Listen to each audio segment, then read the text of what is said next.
안녕하세요 여러분. 혹시 정부가 매월 최대 30만원씩 저축을 도와준다면 어떨 것 같으세요? 경제적으로 힘든 시기를 보내고 계신 분들에게는 정말 반가운 소식이 아닐 수 없는데요. 2025년부터 기초생활수급자와 차상위 계층 그리고 저소득층 청년들에게 새로운 지원 제도가 시행됩니다. 단순히 현금을 지급하는 것을 넘어 자산 형성과 자립을 도와주는 특별한 제도인데요. 오늘은 이 제도가 어떻게 여러분의 삶을 바꿀 수 있는지, 또 구체적으로 어떤 혜택이 있는지 자세히 알려드리겠습니다. 아는 것이 돈이다. 북주뉴스 넘버원 KBN 뉴스 지금 시작합니다.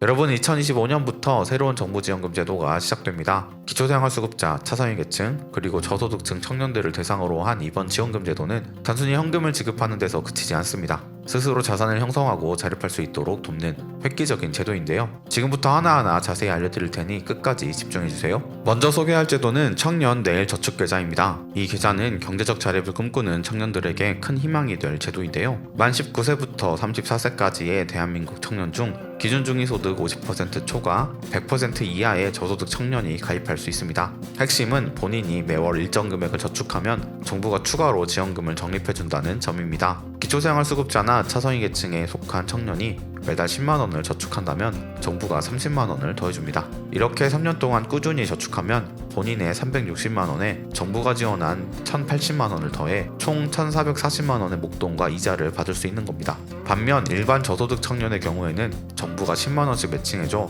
3년 후 총 720만원과 이자를 손에 줄 수 있습니다. 단순히 저축만으로도 이렇게 큰 금액을 받을 수 있다니 정말 놀랍지 않나요? 다음으로 알아볼 제도는 희망저축계좌 1입니다. 이 계좌는 주로 생계급여나 의료급여를 받는 분들을 대상으로 하는데요. 본인이 매달 10만원을 저축하면 정부가 무려 30만원을 추가로 적립해줍니다. 3년 동안 근로를 유지하고 저축을 이어가면 본인의 저축액 360만원과 정부지원금 1080만원이 더해져 총 1440만원과 이자를 받게 됩니다. 다만 여기에는 중요한 조건이 있습니다. 3년 후에는 생계급여나 의료급여에서 벗어나야 하며 이를 달성하지 못할 경우 지원금을 받을 수 없다는 점입니다. 그러니 반드시 조건을 충족할 수 있는지 꼼꼼히 확인하셔야 합니다. 마지막으로 소개할 제도는 희망저축계좌 2입니다. 이 계좌는 주거급여나 교육급여를 받는 분들 또는 차상위 계층 가구를 대상으로 하고 있습니다. 매달 10만원을 저축하면 정부가 동일한 금액인 10만원을 적립해주어 3년 만기 시 총 720만원과 이자를 받을 수 있습니다. 여기에 더해 근로를 지속하고 교육 프로그램에 참여하면 월 10만원의 근로소득 장려금도 추가로 받을 수 있는데요. 이를 통해 총 지원 금액이 720만원에서 더 늘어나게 됩니다. 이 세 가지 제도는 모두 2025년에 시행되며 신청은 주민센터를 통해 이루어질 예정입니다. 신청 기간과 구체적인 방법은 곧 발표될 예정이니 관심 있는 분들은 미리 정보를 확인하고 준비하시는 것이 좋습니다. 특히 각 제도의 조건을 꼼꼼히 살펴보는 것이 중요합니다. 근로를 유지해야 하거나 교육 이수를 요구하는 등의 조건을 충족하지 못하면 지원금 지급이 어려울 수 있기 때문입니다. 이번 정부지원금 제도는 단순히 생계를 돕는 것을 넘어 스스로 자산을 형성하고 경제적으로 독립할 수 있도록 돕는 데 초점이 맞춰져 있습니다. 가령 희망저축계좌를 통해 목돈을 마련한 한 가정이 주거 환경을 개선하거나 자녀의 교육비를 충당할 수 있다면 그만큼 삶의 질도 크게 나아질 수 있겠죠. 여러분도 해당 대상에 포함되신다면 이 기회를 놓치지 말고 신청하시길 바랍니다.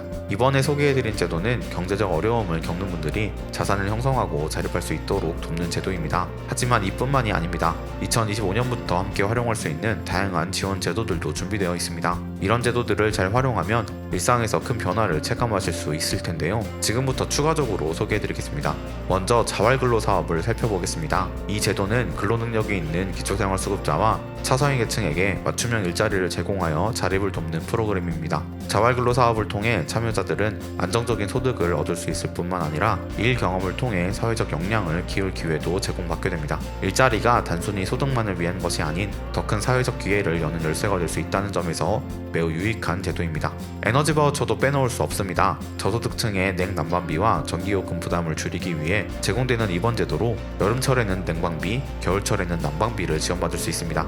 특히 에너지 비용이 급증하는 계절에는 가계 부담을 줄이는 데 실질적인 도움을 줄 수 있어 꼭 신청해 보셔야 할 제도 중 하나입니다. 마지막으로 평생교육 바우처 지원 사업을 소개합니다. 이 제도는 만 19세 이상의 기초생활수급자 및 차상위 계층을 대상으로 하며 연간 일정 금액의 바우처를 제공해 평생교육 기회를 지원합니다. 다양한 온라인 강의, 전문 자격증 과정, 취미 및 자기개발 강좌 등을 수강할 수 있어 개인 역량을 강화하는 데 큰 도움이 됩니다. 오늘 소개해드린 정부지원금 제도 어떠셨나요? 단순한 지원금을 넘어 여러분의 저축과 자립을 돕기 위해 설계된 이 제도는 2025년부터 많은 분들의 삶에 긍정적인 변화를 가져다 줄 것입니다. 특히 기초생활수급자, 차상위 계층, 그리고 저소득층 청년들에게는 더 나은 미래를 준비할 수 있는 좋은 기회가 될 텐데요. 이제는 여러분의 한 걸음이 중요한 순간입니다.